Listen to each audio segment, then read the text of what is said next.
C'est un rituel pour Suzanne. Tous les matins, elle s'impose un arrêt dans son escargotière, spécialement conçue pour ses familles d'escargots.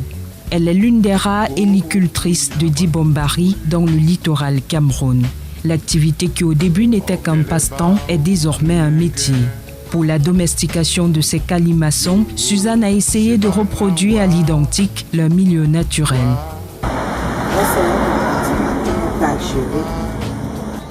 À la longue, nous allons mettre un grillage ici, un couvercle avec grillage pour y mettre les petits escargots. Parce que là, ils sont des difficultés, on peut les continuer, les casser. Les gros escargots, les nuits ici, les empêchent de manger. Et eux, ils aiment beaucoup plus la papaye mûre. Alors, on va les mettre ici dans ces compartiments, fermés avec un grillage. Au fil des mois, la passion de Suzanne s'est avérée contagieuse et on a finalement affaire à une famille d'héliculteurs.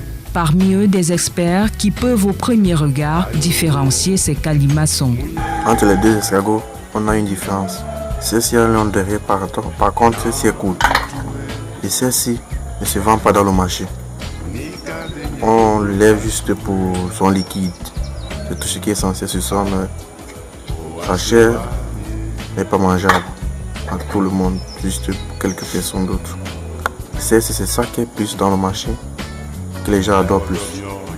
Et tout ce qui est succinct est utilisable. Si l'office peut reconnaître les espèces comestibles de celles qui ne le sont pas, le chef de famille est passé expert dans l'art de débarrasser les escargots de leurs coquilles et autres baves.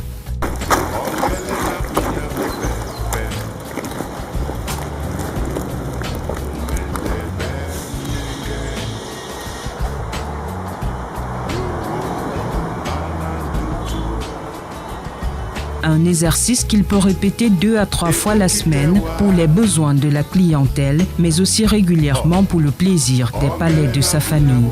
Et c'est justement le pongomite ou encore nyama qui est au menu.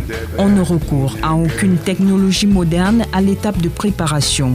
Les épices doivent garder toute leur saveur, nous dit-on. Pour y arriver, il faut des mains d'expertes à la pierre à écraser. Si la préparation requiert de la patience, l'étape de la cuisson n'est qu'une affaire de minutes.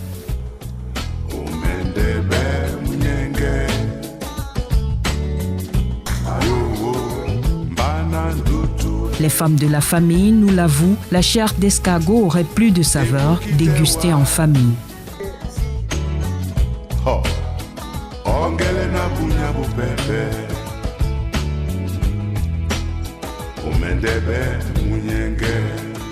Les menus sont variés, tout comme les propriétés curatives de l'escargot. Aujourd'hui, l'héliculture répond à la raréfaction des escargots comestibles. Raréfaction due à un ramassage excessif, la pollution, l'agriculture et l'activité de l'homme qui détruit son milieu naturel. Suzanne, même sans avoir été formée dans une filière hélicicole, puisque le pays ne propose pas de telle formation, Suzanne s'appuie sur ses observations personnelles pour faire grandir et perdurer son élevage. La jeune trentenaire, quelle que soit la saison, livre les escargots au prix de 5 000 francs CFA le kilogramme. Au vu de la demande sans cesse croissante, notre hélicultrice ambitionne améliorer et étendre son escargotière.